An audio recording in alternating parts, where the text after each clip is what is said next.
in this part, budget receipt, revenue receipt, capital receipt, this part we have studied. ठीक है, यानी receipt वाला part हम लोगों ने पढ़ लिया है। थोड़ा सा अगर क्विक रिकेप इसका करेंगे तो हमने ये समझा कि रिसीट में दो तरह की रिसीट होती है, एक है रेवेन्यू रिसीट और एक है कैपिटल रिसीट। रेवेन्यू रिसीट वो रिसीट होती है जिसमें गवर्नमेंट के ऊपर कोई भी लाइबिलिटी नहीं आती है, ना ही गवर्नमेंट के एसेट्स में रिडक्शन होता है, स्टिल गवर्नमेंट गेट्स मनी। ठीक है, एग्जाम्पल के लिए हम लोग इसमें देखा टैक्स, नॉन टैक्स रेवेन्यू, दो तरह के रेवेन्यू हमने इसमें देखे। और कैपिटल रिसीट में क्या आता है, या तो गवर्नमेंट के एसेट्स कम हो जाएंगे, उनको एसेट्स बेचने पड़ेंगे जिसको हम डिसइन्वेस्टमेंट बोलते हैं, या गवर्नमेंट लेंडिंग कर देगी, लोन दे देगी, उससे भी एसेट्स कम हो जाएंगे, इस तरह से गवर्नमेंट के पास पैसा आएगा। या दूसरी चीज ये है कि गवर्नमेंट बोरोइंग्स करेगी। तीन तरह की बोरोइंग्स हम लोगों ने देखी, borrowings from RBI, borrowings with in the country and borrowings from foreign governments और फॉरेन इंस्टीट्यूशंस। ये तीन तरह की बोरोइंग्स। बोरोइंग करने से गवर्नमेंट के ऊपर लाइबिलिटी आ जाती है टू पे बैक। ठीक है, तो ये कहलाती है हमारी कैपिटल रिसीट। तो अभी तक हम लोगों ने पार्ट में बात कर लिया कि गवर्नमेंट के पास में पैसा कहां कहां से आ रहा है। अब नेक्स्ट पार्ट में हम लोग बात करेंगे कि गवर्नमेंट पैसा खर्च कहां करेगी, यानी बजट एक्सपेंडिचर। तो जैसे कि बजट रिसीट के दो पार्ट होते हैं, revenue receipt and capital receipt, उसी तरह से बजट एक्सपेंडिचर की भी दो पार्ट होते हैं, that is revenue expenditure and capital expenditure. अब वन बाय वन दोनों को देख लेते हैं, दोनों क्या चीज होती है। तो गवर्नमेंट एक्सपेंडिचर में हमारे पास रेवेन्यू एक्सपेंडिचर है और दूसरा है capital expenditure. So let's have a look, revenue expenditure क्या होता है। ऐसा एक्सपेंडिचर, अगेन वापस से रेवेन्यू टर्म यहां पर आ रहा है, रेवेन्यू टर्म आ रहा है, इसका मतलब क्या है, एसेट्स और लाइबिलिटी के स्टेटस पे नो इंपैक्ट, ना तो लाइबिलिटी रिड्यूस होगी ना ही एसेट्स इंक्रीज होगी, so there is no impact. और दूसरा रेवेन्यू जो टर्म आता है वो क्या होता है, हमेशा रेकरिंग होता है, so here it is recurring. So revenue term आती सी, चाहे रेवेन्यू रिसीट हो या रेवेन्यू एक्सपेंडिचर हो, एसेट्स और लाइबिलिटी के स्टेटस पे कोई भी फर्क नहीं पड़ता है। ये हमको हमारे दिमाग में बिठाना है। Is it clear? बोलो यस और नो। Yes sir. चलो, यस इतना सर। आ गया तो बहुत ही बढ़िया बात होगी। आगे, अब रेवेन्यू एक्सपेंडिचर के टाइप्स क्या क्या होते हैं, किस किस को हम रेवेन्यू एक्सपेंडिचर कहेंगे। तो रेवेन्यू एक्सपेंडिचर में सबसे पहली चीज आ जाती है इंटरेस्ट पेमेंट, यानी अगर हमने कोई लोन लिया है तो उसको हमको चुकाना पड़ेगा, वी हैव टू पे इट बैक। ठीक है, तो ये कहलाता है हमारा इंटरेस्ट पेमेंट। दूसरा सब्सिडीज, यानी अब रेवेन्यू एक्सपेंडिचर में क्या हो रहा है, गवर्नमेंट को कोई फायदा नहीं है, बैठे बैठे गवर्नमेंट की जेब खाली हो रही है। ठीक है, रेवेन्यू रिसीट में बैठे बैठे गवर्नमेंट की जेब भर रही थी, तो अब समय आया है खाली होने का।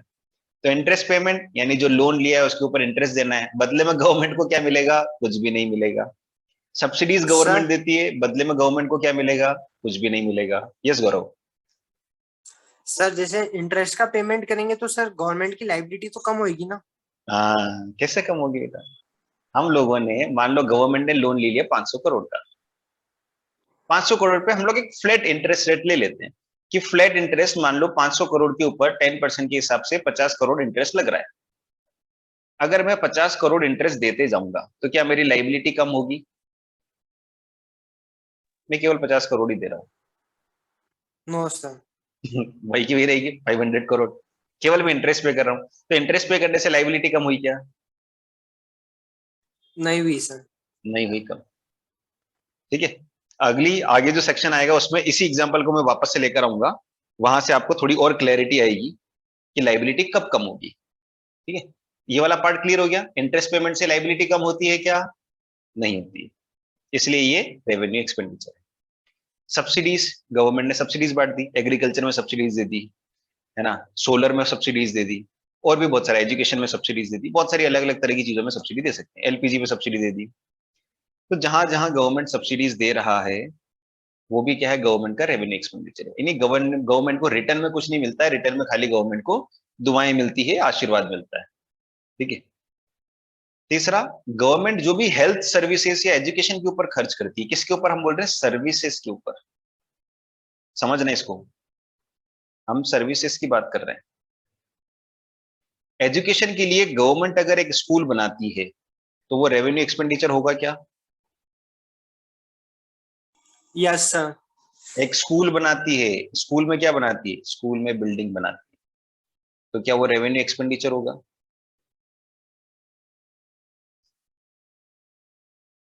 गवर्नमेंट ने जमीन खरीदी स्कूल के लिए, गवर्नमेंट ने बिल्डिंग बनाई, ये रेवेन्यू एक्सपेंडिचर नहीं होगा, क्योंकि जमीन खरीदेगी गवर्नमेंट का एसेट बन जाएगा, बिल्डिंग बनाएगी गवर्नमेंट का एसेट बन जाएगा, तो ये रेवेन्यू एक्सपेंडिचर नहीं है। रेवेन्यू एक्सपेंडिचर क्या है? एजुकेशन एंड हेल्थ सर्विसेज के ऊपर जो पैसा खर्च कर रहा है, यानी इस स्कूल के जो टीचर्स हैं उसकी सैलरी जो दे रहा है, वो रेवेन्यू एक्सपेंडिचर है। ठीक है, तो सैलरी टू गवर्नमेंट एम्प्लॉइज या गवर्नमेंट स्कूल टीचर्स, ये आपकी क्या हो जाएगी? ये रेवेन्यू एक्सपेंडिचर होगा। जितना भी कंस्ट्रक्शन हो रहा है या बिल्डिंग बन रही है, एसेट बन रहे हैं, चाहे वो एजुकेशन और हेल्थ में, चाहे हॉस्पिटल की बिल्डिंग बन रही है, वो भी रेवेन्यू एक्सपेंडिचर नहीं है। लेकिन हॉस्पिटल के अंदर जो सर्विसेज प्रोवाइड की जा रही है, like salaries of doctor, salaries of nurses, है ना, या उसके अलावा मेडिसिन वहां पर जा रही है ना, ये सारा, जैसे कोविड के टाइम में बहुत सारे कैंप वगैरह लगे, ये जो सारी चीजें हो रही है, ये सारी चीजें रेवेन्यू एक्सपेंडिचर में आएगी। अवेयरनेस प्रोग्राम जो गवर्नमेंट चलाती है, क्योंकि इन सब के बदले में गवर्नमेंट को रिटर्न में कुछ नहीं मिलता है ना, कोई एसेट क्रिएट नहीं होता है, कोई लाइबिलिटी कम नहीं होती, इसलिए ये सारा रेवेन्यू एक्सपेंडिचर कहलाएगा। बोलो, समझ सर में आया क्या? हाँ हाँ, पूछो सर अगर पूछो। कंस्ट्रक्शन के लिए अगर गवर्नमेंट पैसा दे तो भी नहीं आएगा उसके अंदर? पैसा दे मतलब? सर कंस्ट्रक्शन करने के लिए, जैसे कि वो जो होते ना हॉस्पिटल्स का और स्कूल्स का कंस्ट्रक्शन के लिए। किसको देगी पैसा? सर वर्कर्स को। देखो समझो इसको, समझो, अल्टीमेटली ओनरशिप किसकी है? गवर्नमेंट की ओनरशिप है या किसी और की ओनरशिप है?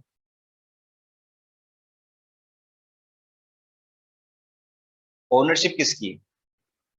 गवर्नमेंट। गवर्नमेंट की है। अब गवर्नमेंट अपनी ओनरशिप के लिए एक बिल्डिंग बना रही है, तो इसमें जो भी खर्चा होगा, वो खर्चा रेवेन्यू एक्सपेंडिचर में क्यों आएगा? क्योंकि उस खर्चे के बदले में गवर्नमेंट के पास में एक एसेट तैयार हो रहा है ना, वो एसेट तैयार हो रहा है, तो इसलिए वो रेवेन्यू एक्सपेंडिचर में नहीं आएगा। ये हो सकता है, मान लो कि गवर्नमेंट में एक प्रोजेक्ट फाइल लगाऊं और उसमें बोलूं कि मेरा ऐसा ऐसा प्लान है और इसके लिए मुझे इतने रुपए चाहिए, और गवर्नमेंट मेरे प्लान को अप्रूव कर देती है और गवर्नमेंट मुझे डोनेशन देती है, ग्रांट्स दे देती है कि अच्छा काम कर रहा है, इसको पैसे दे दो, अब वो बिल्डिंग मेरे नाम पे रहेगी, तो गवर्नमेंट एक्सपेंडिचर में वो रेवेन्यू एक्सपेंडिचर हो सकता है। कैसे? As government has given grants to Mahendra, तो ये क्या हो जाएगा? गवर्नमेंट का रेवेन्यू एक्सपेंडिचर। अब महेंद्र उसको किसी भी चीज पर खर्च करे वो अलग बात है, लेकिन गवर्नमेंट ने तो ग्रांट्स के रूप में महेंद्र को दे दिया। अभी महेंद्र जो खर्चा कर रहा है उससे महेंद्र का एसेट क्रिएट हो रहा है, गवर्नमेंट का एसेट क्रिएट नहीं हो रहा है। ठीक बात है? तो एसेट्स का क्रिएशन नहीं होना चाहिए कुल मिला के, तो वो रेवेन्यू एक्सपेंडिचर कहलाएगा। एसेट अगर बन रहा है तो फिर रेवेन्यू एक्सपेंडिचर नहीं होगा वो। ठीक है, चलो इसको थोड़ा और आगे देखेंगे, तो आगे जो कैपिटल एक्सपेंडिचर आ जाएगा उससे लिंक हो जाएगा, ये दोनों दोनों एक साथ लिंक हो जाएंगे। रूरल डेवलपमेंट में बहुत सारी स्कीम चलती है, एम्प्लॉयमेंट स्कीम चलती है ना, रहने के लिए घर वाली स्कीम चलती है, लोगों को दिए जाते हैं ना, और उसके अलावा आपका मिड डे मील स्कीम चलती है, पब्लिक डिस्ट्रीब्यूशन सिस्टम वाली चीजें चलती है ना, फिर ऑर्गेनिक फार्मिंग के लिए बहुत सारा सब्सिडीज वगैरह दी जाती है। तो इस तरह के बहुत सारे जितने भी डेवलपमेंट प्रोग्राम्स चलते हैं जिनके बदले में गवर्नमेंट का अर्निंग नहीं होता है, it is for development of villages only, है ना, तो वो सारे क्या आते हैं आपके रेवेन्यू एक्सपेंडिचर। शर्त क्या है? एक ही शर्त है, गवर्नमेंट का एसेट क्रिएट नहीं होना चाहिए। एसेट क्रिएट होता है तो फिर वो रेवेन्यू एक्सपेंडिचर नहीं कहलाएगा। ठीक है, तो ये सब खर्चे हो रहे हैं जिन खर्चों को करने के बाद में गवर्नमेंट आंख बंद कर लेती है कि हमने ये खर्चे कर दिए, इसके बदले में हमको कुछ नहीं चाहिए। ठीक बात है? पेमेंट ऑफ सैलरीज, है ना, salaries to all the employees of government, है ना, गवर्नमेंट के जितने भी एम्प्लॉइज है जिनको सैलरी दी जा रही है वो सारा का सारा रेवेन्यू एक्सपेंडिचर है। चाहे गवर्नमेंट डॉक्टर की सैलरी हो, गवर्नमेंट टीचर की सैलरी हो, आर्मी के अंदर सैलरी हो, है ना, जहां पर भी सैलरीज दे रही है गवर्नमेंट वो सारा रेवेन्यू एक्सपेंडिचर है। Grants to state and union territories, अब ग्रांट्स क्या है? एक तरह का भाई जो अपन बोलते हैं डोनेशन, मदद, हेल्प, असिस्टेंस, वो सारा ग्रांट्स। तो ग्रांट्स देने के बाद में भी हम वापस नहीं मांगते, है ना, जैसे अब हम लोग कभी किसी बैगर को पैसा दे देते हैं तो बैगर के ऊपर लाइबिलिटी चढ़ जाती है, वो वापस लौटाएगा अपने को? नहीं लौटाएगा। अभी रक्षाबंधन आने वाला है ना, ग्रांट्स तो नहीं बोलना चाहिए, गिफ्ट बोलना चाहिए। तो उससे लाइबिलिटी बनती है क्या? टेक्निकली तो नहीं बनती नो है, सर। पर हाँ ठीक है, वो एक्सपेक्टेशंस के रूप में बन जाती है है ना, लेकिन ऐसा कोई कंपल्शन नहीं होता टू पे इट बैक, है ना। तो वो जो जेब खाली होती है वो वन साइडेड होती है, यूनिलेटरल ट्रांसफर जिसको हम बोलते हैं, है ना। तो revenue expenditure actually unilateral transfer है, सब वन साइडेड है, एक बार दे रहे हैं वापस कुछ नहीं आएगा, ठीक है, रिटर्न में कुछ नहीं मिलने वाला, ये सब यूनिलेटरल है, ठीक है। तो these all are revenue expenditures. Capital expenditure क्या होता है इसको देख लेते हैं। तो गौरव ने जो एक एग्जांपल दिया था वही वाला एग्जांपल हम लेंगे, उससे पहले एक बार देख लेते हैं कैपिटल एक्सपेंडिचर मतलब क्या होने वाला है। मैं यानी एज अ गवर्नमेंट मैं पैसा खर्च कर रहा हूं और उसके बदले में क्या होने वाला है, मेरा एसेट्स क्रिएट हो जाएंगे, माय एसेट्स विल क्रिएट और my liability will reduce. So either my liability will reduce और मेरे एसेट्स जो है वो उनका क्रिएशन हो जाएगा, यानी एसेट्स मेरे इंक्रीज हो जाएंगे। End of course it is capital, so it is non recurring. चाहे कैपिटल एक्सपेंडिचर हो चाहे कैपिटल रिसीट हो, दोनों के दोनों नॉन रेकरिंग इन नेचर होते हैं, ठीक है। अब देखो एसेट्स का क्रिएशन और लाइबिलिटीज का रिडक्शन कैसे होता है, इसको लेकर मैं आपको एग्जांपल बताता हूं। सबसे पहले देखो रीपेमेंट ऑफ लोन। अभी गौरव ने जो एग्जांपल दिया था उसी को हम पकड़ते हैं वापस से। 500 करोड़ रुपीस का मैंने लोन लिया। अब इस 500 रुपीस करोड़ के ऊपर क्या हुआ, मेरी इंस्टॉलमेंट बन रही है ना। आप समझना इसको, इंस्टॉलमेंट कैसे बन रही है, कुछ फ्लैट रेट हम लोग ले रहे हैं। मेरी इंस्टॉलमेंट कैसे बन रही है कि टोटल 100 करोड़ की इंस्टॉलमेंट बन रही है। इस 100 करोड़ में से 50 करोड़ जो है वो तो मेरा क्या है, इंटरेस्ट, और बाकी जो 50 करोड़ है वो कहां जा रहा है, मेरे प्रिंसिपल अमाउंट में जा रहा है। इस ट्रांजेक्शन के बाद में ये जो मेरी बोरोइंग से जो मैंने लोन लिया है ये कम होगा या वैसा का वैसा रहेगा। यहां पर अगली एंट्री क्या होगी बताओ।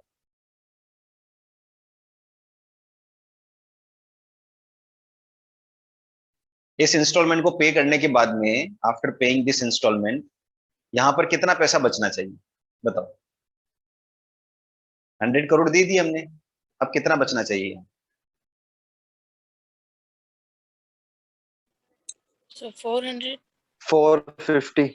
450, वेरी गुड, लॉजिक बताओ चलो भैया। 450 Sir, जैसे 50 plus है ना? सर 50 करोड़ तो सर इंटरेस्ट में गया 50 ना, तो तो मेन interest इंटरेस्ट है का ना। दिया है प्रिंसिपल और में तो 50 50 अपन ने कम हुआ। प्रिंसिपल दिया है। एग्जैक्टली exactly, जो इंटरेस्ट कभी भी प्रिंसिपल अमाउंट में से डिडक्ट नहीं होता है ना। तो इंटरेस्ट अलग निकल जाता है। 50 करोड़ जो हमने दिए वो तो अलग ही जा रहा है।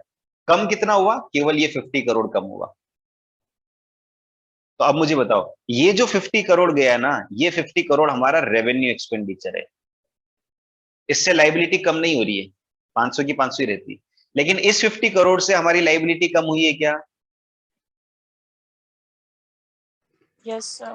है ना। यस तो सर। ये क्या हो जाएगा, ये हमारा कैपिटल एक्सपेंडिचर हो जाएगा। इसी को हम बोलते हैं रीपेमेंट ऑफ लोन, है ना। तो रीपेमेंट ऑफ लोन मतलब क्या हो रहा है, ये वाला 50 करोड़ रीपेमेंट ऑफ लोन है और ये 50 करोड़ क्या है, इंटरेस्ट पेमेंट है। तो रीपेमेंट ऑफ लोन करने से, यानी ये जो एक्स्ट्रा 50 करोड़ है, इस 50 करोड़ से हमारा ये 450 आया है। This is why it will be counted as capital expenditure. बोलो समझ में आया या वापस समझाने की जरूरत है, बोलो। किसी को नहीं समझ आया तो वापस समझाऊं या समझ में आ गया। रिप्लाई इन यस और नो, क्विक। Yes sir. आ गया, सबको आ गया। चलो, किसी को डाउट हो तो पूछ लो, है ना। पूछोगे नहीं इसका मतलब मुझे लगेगा समझ में आ गया ठीक है। चलो, मुझे लगता है आप इतने इतने फ्रेंडली तो हो मुझसे कि जो समझ में नहीं आया वो आसानी से पूछ सकते हो, है ना। इतना खौफ या डर भी नहीं है मेरा मतलब, तो आप आसानी से पूछ सकते हो। Now second thing is, capital expenditure कब हो जाएगा, when loans are advance to state government, है ना, ये आर है एंड नहीं है। Loans are advance to state government and union territories, तो भी कैपिटल एक्सपेंडिचर है। बताओ कैसे, यानी हम लोग क्या कर रहे हैं, यहाँ पर पैसा दे रहे हैं, ठीक है। ये भी हमारा क्या हो जाएगा, कैपिटल एक्सपेंडिचर। लोन जब हम लोग देते हैं, क्योंकि उसके बदले में बाद में हमको इंटरेस्ट मिलेगा, ठीक बात है। तीसरी चीज है परचेस ऑफ फिक्स्ड एसेट्स। जब हम कुछ फिक्स्ड एसेट खरीद ले, हमने जमीन खरीद ली तो पैसा तो चला गया लेकिन एसेट्स आ गए हमारे पास में, तो इस केस में क्या हो रहा है हमारे साथ में, इस केस में क्या हो रहा है हमारे साथ में, लाइबिलिटी रिड्यूस हो रही है। इस केस में क्या हो रहा है, reduction in liability, reduction in liability. और इन दोनों केस में क्या हो रहा है, reduction in asset, reduction in तो लेकिन इंटरेस्ट मिलेगा वो तो रेवेन्यू में आ जाएगा ना। इंटरेस्ट क्यों मिल रहा है, लोन दिया तब तो इंटरेस्ट मिल रहा है ना, तो वो रेवेन्यू में नहीं आएगा। मैं मेरी कैपिटल को रिस्क में डाल के पैसा ला रहा हूं, तो वो रेवेन्यू में नहीं आएगा, वो कैपिटल एक्सपेंडिचर में, मतलब वो कैपिटल वाले पार्ट के अंदर जो है वो आए।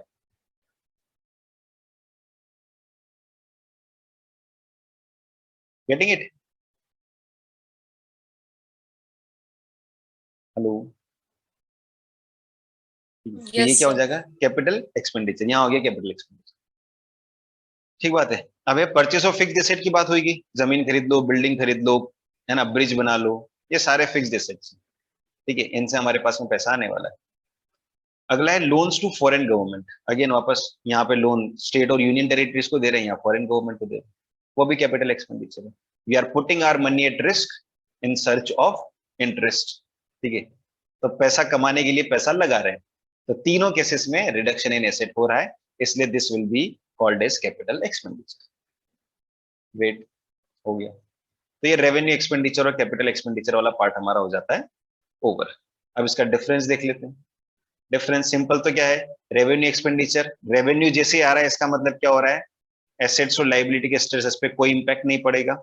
लिखने में हम लिख सकते हैं कि हमने खर्चा किया, इस खर्चे से हमारी लाइबिलिटी रिड्यूस नहीं हुई, है ना, लाइबिलिटी रिड्यूस नहीं हुई, और एसेट्स का क्रिएशन भी नहीं हुआ, यानी इंक्रीज इन एसेट भी नहीं हुआ। देखो भैया कितना नुकसान का सौदा है ये गवर्नमेंट के लिए, है कि नहीं?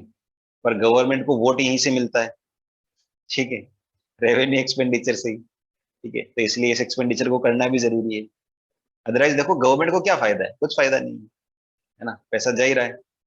हाँ ठीक है, लोगों को फायदा है, वेलफेयर के लिए जरूरी है, ह्यूमन ग्राउंड्स पे होना भी चाहिए ऐसा, ठीक है, बट गवर्नमेंट को सच बेनिफिट नहीं है इसका, ठीक है।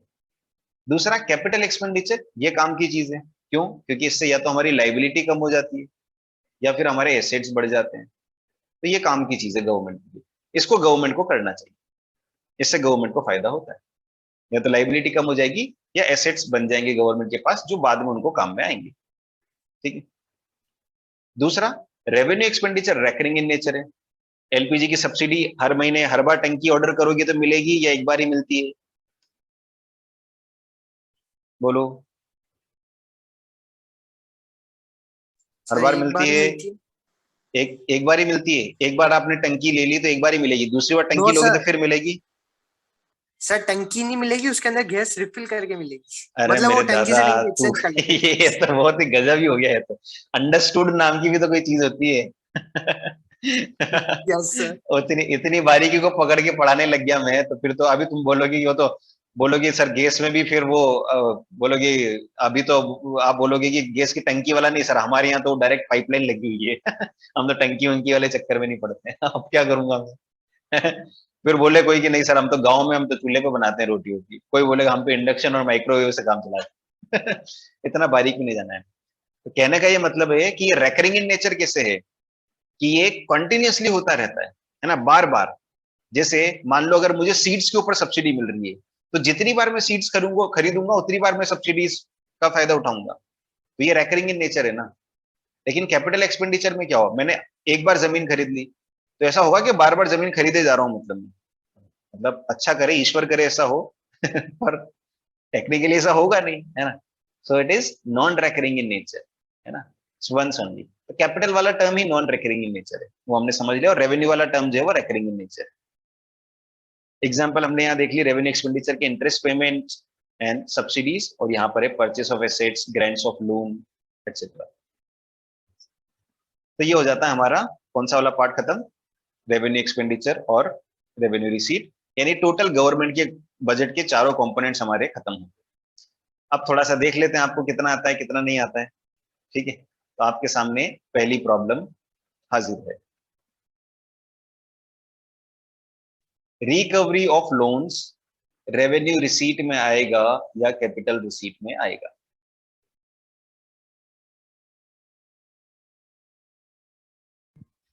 Capital receipt.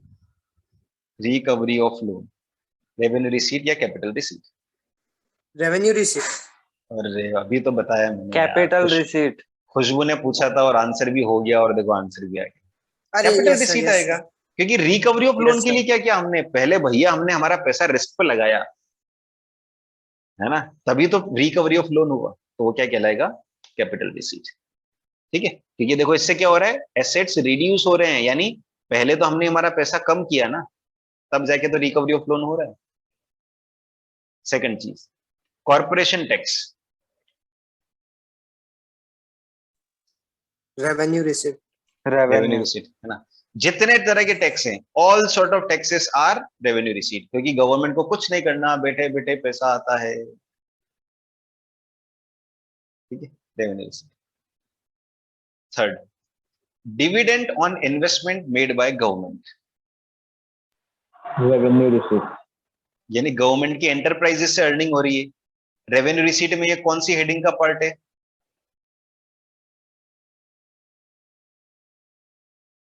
बताओ। रेवेन्यू रिसीट में भी हमने हेडिंग्स पढ़ी ना। रेवेन्यू रिसीट कितने तरह का होता है? 3। 3 तरह का या 2 तरह का?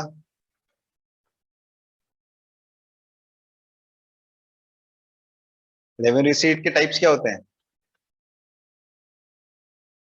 रेवेन्यू रिसीट, बोलो बोलो बोलो, जल्दी बोलो। सर एडमिनिस्ट्रेटिव और अरे बेटा, इससे ऊपर भी तो कुछ आता है। 3 आपने पकड़ लिए, इससे ऊपर क्या आता है?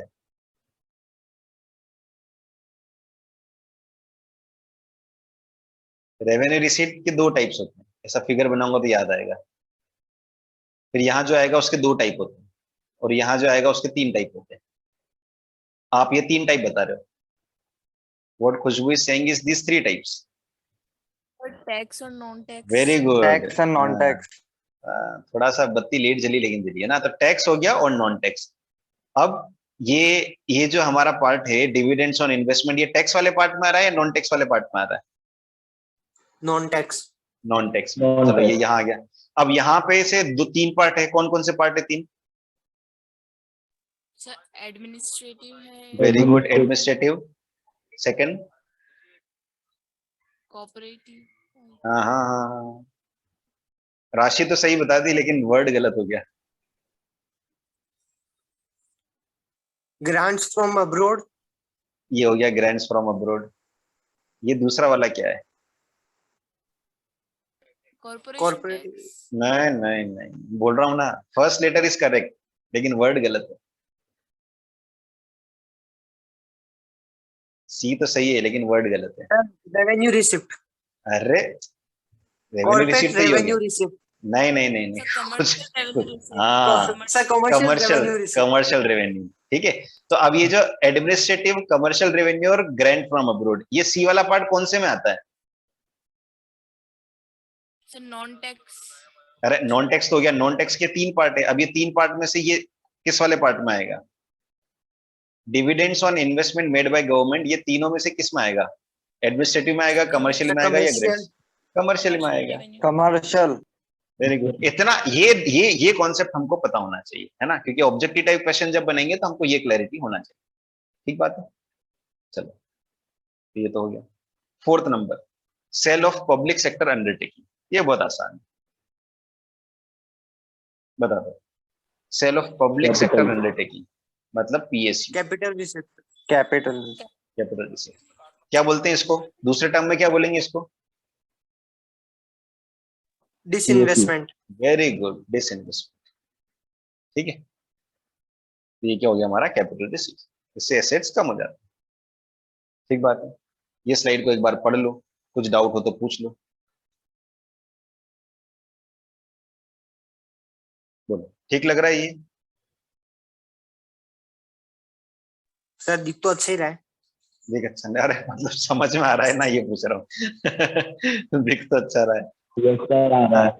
जितने कॉन्सेप्ट आपने पढ़े वो उस कॉन्सेप्ट से मैच कर रहे नहीं कर रहे हैं ना, कहने की बात भी है। ठीक है, चलो सब Yes, sir, कर रहे हैं। क्या चीज बी वाला? Yes sir. कॉर्पोरेशन टैक्स मतलब क्या है? टैक्स है। टैक्स के दो टाइप होते हैं। कौन कौन से टाइप होते हैं टैक्स के? बताओ भैया। Non direct tax, indirect tax. Very good. Direct tax और इनडायरेक्ट टैक्स। ठीक है, अब ये कॉर्पोरेशन टैक्स डायरेक्ट में आता है, इनडायरेक्ट में आता है? डायरेक्ट। डायरेक्ट में आता है। Very good. क्या बोलते हैं कॉर्पोरेशन टैक्स का मीनिंग क्या होता है? कॉर्पोरेशन टैक्स किसके ऊपर लगता है? गौरव के ऊपर लगता है। अब यार ये पिछली बार भी मैंने टोका था कि कॉर्पोरेशन टैक्स है तो कॉर्पोरेटिव को मत घुसेड़ना इसके अंदर। ठीक है, कॉर्पोरेशन टैक्स है, हाँ बिजनेस पर लगता है। बिजनेस जो भी फर्म्स होती है उन फर्म्स के प्रॉफिट के ऊपर ये टैक्स लगता है ना, बिजनेस यूनिट्स के ऊपर ये टैक्स लगता है। ठीक है, उसको हम कॉर्पोरेशन टैक्स सर आप बोलते हैं। अंधेरे में चले गए। हाँ मैं तो जब से तुम मेरे जीवन में आए हो अंधेरा ही अंधेरा है। तो ये कॉर्पोरेशन टैक्स को हम कॉर्पोरेशन प्रॉफिट टैक्स भी बोल सकते हैं, है ना। तो ये टैक्स किसके ऊपर लगता है? This tax is imposed on profits earned by the companies. ये हमने नेशनल इनकम में भी पढ़ा है ना, सीटी सीपीटी, कॉर्पोरेशन टैक्स या कॉर्पोरेट प्रॉफिट टैक्स सेम। ठीक है, तो ये एक तरह का डायरेक्ट टैक्स है। मूविंग ऑन, अगला नेक्स्ट एग्जांपल देख लेते हैं हम लोग इसके। चलो अब बताओ, गवर्नमेंट हॉस्पिटल फी रिसीट, यानी गवर्नमेंट हॉस्पिटल में जो पर्ची कटती है उससे जो पैसा आता है वो गवर्नमेंट के लिए रेवेन्यू रिसीट है या कैपिटल रिसीट? Capital receipt. सोचो सोचो सोचो सोचो। सर रेवेन्यू रिसिप्ट है। रेवेन्यू है या कैपिटल? हाँ, जस्टिफाई करो। क्योंकि बैठे बैठे पैसा आ रहा है। वैसे बेटे सर पैसा क्योंकि आ क्या रहा है ना, है। सर गवर्नमेंट के ऊपर उससे कोई लाइबिलिटी क्रिएट नहीं हो रही है। नहीं तो कैपिटल रिसीट से तो वैसे भी कैपिटल रिसीट आ रही है तो लाइबिलिटी क्रिएट नहीं हो रही, ठीक बात है। और एसेट्स का रिडक्शन या एसेट्स में कुछ नहीं, है ना, क्योंकि नो आप समझिए सर। इसको, ये जो गवर्नमेंट हॉस्पिटल की जो फी है इसका यूज किस में होता है? आपको क्या लगता है वो 2 रुपए 5 रुपए की पर्ची कटती है, 2 रुपए 5 रुपए की पर्ची कटती है तो वो क्या गवर्नमेंट के खाते में जाती होगी? वो वहीं के हॉस्पिटल के मेंटेनेंस में काम में आ जाता है, साफ सफाई में और दूसरी चीजों में, मेडिसिन में, उन्हीं में काम में आ जाता है, मेंटेनेंस में आ जाता है। 2-5 रुपए, आप सोचो ना 10 रुपए की पर्ची कटाई, वो 50 रुपए की तो गोली लग जाती है। डॉक्टर की सैलरी चल रही है, बॉटल वॉटल लग जाती है, फ्री में ऑपरेशन हो रहे हैं, ये जो नॉमिनल फीस ले रहे हैं इसका, इससे कोई गवर्नमेंट का इनकम जो है वो नहीं मिलता है। ठीक है, next is borrowings from public. Government अगर पब्लिक से बोरोइंग करती है तो ये क्या है? Revenue receipt. भाई मेरे बोरोइंग कर रही है गवर्नमेंट, उधार ले रही है, उधार लेने अच्छा। वाले को हम रेवेन्यू रिसीट बोल देंगे या कैपिटल रिसीट बोलेंगे? सर लाइबिलिटी कैपिटल बने, लाइबिलिटी बनेगी ना, बोरोइंग लेने से लाइबिलिटी बन जाती है। ठीक है, तो इसलिए क्या हो जाएगा ये कैपिटल रिसीट। चलो very good. Next, grants received from world bank. World bank हमको पैसा दे दे, 1991 में हुआ था ना, वर्ल्ड बैंक ने हमको उधार दिया था, हालांकि वो तो, पर grants received from world bank, बताओ ये क्या है? रेवेन्यू रिसीट या capital receipt? Revenue receipt. Revenue receipt. Revenue. तीसरा पार्ट हमने देखा, ग्रांट्स मिल रहा है ले लो भैया, लौटाना नहीं है ना, दूसरे दूसरे प्रेशर आएंगे उसको हैंडल कर ले। Next, custom duty. Custom duty क्या होता है? Revenue receipt. Revenue receipt. Custom duty क्या होता है? कस्टम ड्यूटी होता है क्या, ये बताओ टैक्स। टैक्स होता है। क्या होता है? कस्टम ड्यूटी एक तरह का टैक्स होता है। कब लगता है ये टैक्स? गुड्स और सर्विसेज पे। किस पर लगता है ये कस्टम ड्यूटी? किस पे लगता है? सर्विसेज पे लगता है, गुड्स पे लगता है, कब लगता है? गुड्स पे लगता है। कब लगता है कस्टम ड्यूटी? आया था ना भैया सर स्लाइड्स में। जैसे अपना कोई प्रोडक्ट है और वो अपन है ना बाहर फॉरेन में भेज रहे तब लगता है कस्टम ड्यूटी। ठीक है, तो कस्टम ड्यूटी क्या, जैसे इंपोर्ट के ऊपर लगता है ना, हम बाहर से आ रहा है कस्टम्स में आ रहा है तो पैसा लगेगा। ठीक है, एक्सपोर्ट कुछ करते हैं वहां से जाता है तो वो अगेन कस्टम में जाता है तो वहां फिर जो है वो पैसा लगता है। तो कस्टम ड्यूटी क्या होता है? वो इंपोर्ट एक्सपोर्ट के ऊपर जो है वो टैक्स लगता है एक तरह का, वो कस्टम ड्यूटी कहलाता है। ओ, आंसर ही बता दिया मैंने। अब बताओ ये रेवेन्यू रिसीट है कि कैपिटल रिसीट है custom duty? Sir revenue receipt. Revenue receipt हो गया है ना, क्यों? क्योंकि टैक्स है तो किसी भी तरह का टैक्स जो है वो क्या होता है? रेवेन्यू रिसीट होता है। किसी भी तरह की बोरोइंग क्या होती है? कैपिटल रिसीट होती है। ठीक है, चलो ये पार्ट हो गया हमारा। एक लास्ट और देख लेते हैं, 4 क्वेश्चन का सेट और देख लेते हैं, और उसके बाद में आज का सेशन हम यहाँ पर समाप्त करेंगे। एक्सपेंडिचर ऑन एजुकेशन, ये क्या होता है भैया? कैपिटल। अब कैपिटल। देखो कैपिटल। इसमें क्या है, हाँ इसमें थोड़ा सा हमको देखना पड़ेगा कि इसमें थोड़ा सा डिस्क्रिप्शन चाहिए हमको। एक्सपेंडिचर ऑन एजुकेशन, अगर टीचर की सैलरी है तो क्या होगा, और अगर कंस्ट्रक्शन ऑफ बिल्डिंग है तो क्या होगा? सर सर अगर टीचर की है तब तो कैपिटल एक्सपेंडिचर होगा, कंस्ट्रक्शन है और तो कंस्ट्रक्शन रेवेन्यू। काश ये ऑफलाइन क्लास होती और मेरे हाथ सर तुम्हारे दोनों गालों में को टच, कैपिटल ही होगा। तो मेरे हाथ तुम्हारे गालों को टच कर पाते। सर दोनों में कैपिटल ही होगा। भाई मेरे एक बार फिर से सोचो, एजुकेशन में अगर टीचर की सैलरी हुआ तो रेवेन्यू होगा या कैपिटल एक्सपेंडिचर होगा, क्या होगा? सर सर टीचर की सैलरी जो है वो तो होगी कैपिटल एक्सपेंडिचर, और कंस्ट्रक्शन ऑफ बिल्डिंग रेवेन्यू। चलो भाई ठीक है, टीचर की सैलरी कैपिटल एक्सपेंडिचर होगी, तो कैपिटल एक्सपेंडिचर से क्या होता है? या तो लाइबिलिटी कम होती है या एसेट्स बढ़ते हैं। टीचर की सैलरी देने से लाइबिलिटी कम हो रही है, नो सर। एसेट्स बढ़ रहे हैं, नो सर। तो ये कैपिटल एक्सपेंडिचर होगा क्या? No sir, revenue. ये रेवेन्यू एक्सपेंडिचर होगा। अब दूसरे वाले का आंसर बताओ अच्छे से। Construction of school building, sir capital expenditure. Capital expenditure, revenue होगा ये भी। ये रेवेन्यू होगा। क्यों होगा? कैपिटल एक्सपेंडिचर, अब आप देखो इसमें एसेट्स और लाइबिलिटी के ऊपर क्या फर्क पड़ रहा है। अगर गवर्नमेंट स्कूल की बिल्डिंग बनाती है तो बनाने से लाइबिलिटी के ऊपर कोई फर्क पड़ रहा है? नो सर, एसेट्स नहीं, बढ़ रही है सर। बस। एसेट्स बढ़ रही है, और एसेट बढ़ती है तो रेवेन्यू एक्सपेंडिचर कहलाता है कि कैपिटल एक्सपेंडिचर कहलाता है? एसेट्स बढ़ते हैं तो कैपिटल। कैपिटल। कैपिटल का मतलब ही देखो ना, कैपिटल से जोड़ के देखो, एसेट, कैपिटल एसेट, ठीक है, तो कैपिटल एसेट वाला मामला है। चलो ठीक है, अब यहाँ पर चूंकि लिखा नहीं कुछ भी है ना, तो ये रेवेन्यू वाला दे दिया, लेकिन इसके 2 पार्ट है ना, क्योंकि ये इनकम्प्लीट इन्फॉर्मेशन। यहाँ एजुकेशन एक्सपेंडिचर से मतलब क्या है? एजुकेशन सर्विस के ऊपर एक्सपेंडिचर है। अगर ये एजुकेशन सर्विसेज के ऊपर एक्सपेंडिचर है तो ये रेवेन्यू एक्सपेंडिचर कहलाएगा। लेकिन एजुकेशन में भी अगर ये कंस्ट्रक्शन ऑफ स्कूल बिल्डिंग चल रहा है तो ये कैपिटल एक्सपेंडिचर कहलाएगा। चलो, सैलरी पेड टू एम्प्लॉइज, अभी तो आसान है। Salary paid to all government employees, मैंने बताया था आपको पिछले वाली स्लाइड में। बताओ, salary paid to revenue, very good. अब बताओ, investment in bonds and share, sir capital. Capital. Capital हो जाएगा है ना, एसेट्स क्या हो जाएंगे? एसेट्स क्रिएट हो रहे हैं। Last option, interest on loan paid, sir revenue. Revenue. revenue, interest on loan paid, interest payment कर रहे हैं हम लोग, है ना, बात की था हमने डिटेल में, गौरव वाला जो एग्जांपल था, revenue expenditure. Okay, over. If you want to ask anything you can ask, बोलो, पूछो, कुछ डाउट वगैरह हो, कुछ समझ नहीं आया तो पूछ लो, थोड़ा सा नो सर, आगे से करना समझ। पड़ेगा तो होगा। ठीक है, चलो, okay then, will be meeting tomorrow, till then bye bye.